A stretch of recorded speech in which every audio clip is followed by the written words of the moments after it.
Elisabeth, bonjour. Bonjour Vincent. Alors aujourd'hui ensemble, vous allez nous parler de la communication dans le couple.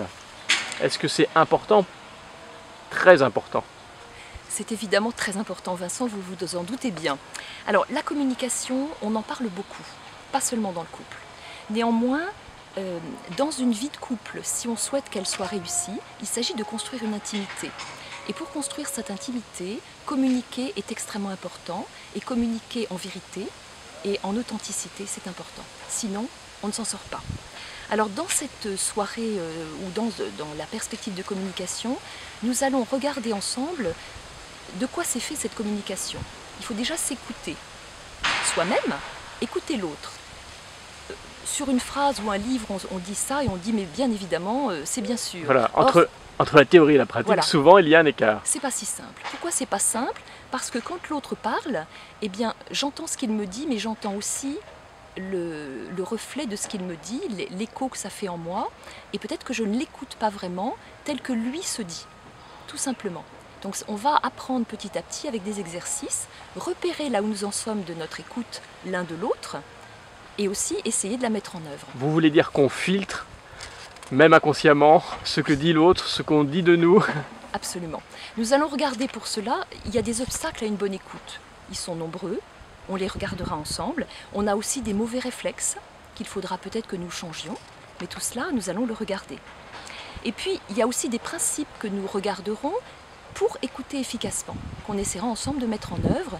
Et après la soirée, bien sûr, des exercices sont proposés pour poursuivre ces bonnes habitudes reprises.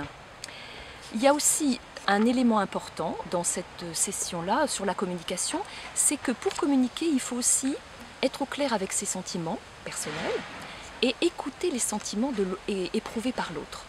Donc ça veut dire exprimer ses sentiments et entendre les sentiments exprimés par l'autre.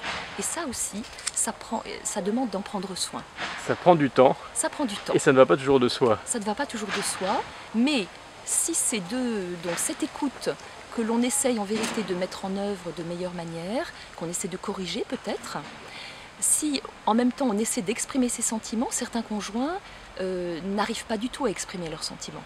Donc s'aider l'un l'autre pour exprimer ses sentiments, on a de meilleures chances de communiquer. Les exprimer, j'allais dire au jour le jour, au quotidien. Au quotidien. Y compris pour des choses qui n'ont pas, semble-t-il, aucune importance, mais qui parfois finissent par gâcher la vie de l'un et de l'autre. C'est tout à fait ça, Bertrand, c'est-à-dire qu'en fait, eh bien, soit on exprime les choses une fois qu'on est très en colère, par exemple, et que les choses ont été faites et accumulées depuis un certain temps.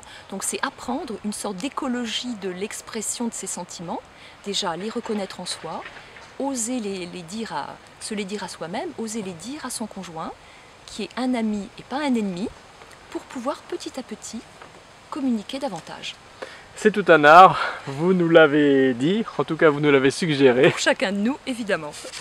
Rendez-vous donc, pour ceux qui souhaitent en savoir plus, rendez-vous par mail sur alphacouple37@gmail.com, c'est l'adresse à laquelle vous devez écrire si vous souhaitez en savoir plus sur ce parcours ou sur ces secrets, appelons-les aussi règles d'or, qui vous aideront à mieux vivre dans votre couple. Merci.